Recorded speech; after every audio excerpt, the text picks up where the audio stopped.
ప్రతి విశ్వాసికి పోరాటం ఉంటుంది. ఇతడి పోరాటం ఎవరితోటంటే వ్యక్తులతో కాదు. ఇతడి పోరాటం ఎవరితో అంటే దురాత్మల సమూహంతో.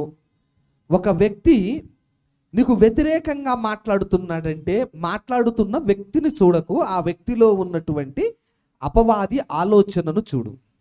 అప్పుడు నువ్వు ఆ వ్యక్తిని ద్వేషించవు. ఒక వ్యక్తిని నువ్వు ద్వేషిస్తే ఆ వ్యక్తిని ప్రేమించలేవు. ప్రేమించలేకపోతే అతడికి సువార్తను ప్రకటించలేవు. సువార్తను ప్రకటించకపోతే అతడి ఆత్మ రక్షింపబడదు. నీకు అర్థమైందా? నువ్వు ఒక వ్యక్తిని ద్వేషిస్తే నువ్వు అతనికి సువార్త ప్రకటించలేవు, ప్రేమించలేవు. నువ్వు అతన్ని ప్రేమించలేకపోతే అతనికి సువార్తను ప్రకటించలేవు. క్రైస్తవ్యం అంతా ఇదే కదా. ఏమండి, క్రైస్తవ్యం అంతా ఇదే కదా. ప్రేమించడం, క్షమించడం అనేటువంటివి బలహీనతలు కావు. It's a powerful weapons. చాలా బలమైనటువంటి ఆయుధాలు. ఎంత బలమైన ఆయుధాలు అంటే బలమైన దేవుని హృదయాన్ని కూడా కొల్లగొట్టేటువంటి ఆయుధాలు.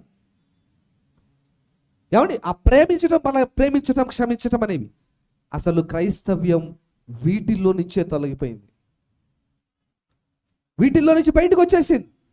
ఆరాధన శరీర సంబంధమైన ఆరాధన, మాటలు ఉద్వేగ సంబంధమైన మాటలు.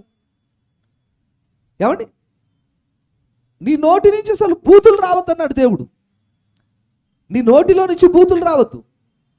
నీ సహోదరుడిని అరే అనే మాట అనొద్దన్నాడు. అసలు నీ నోటి నుంచి ఆ మాట రాకూడదన్నాడు.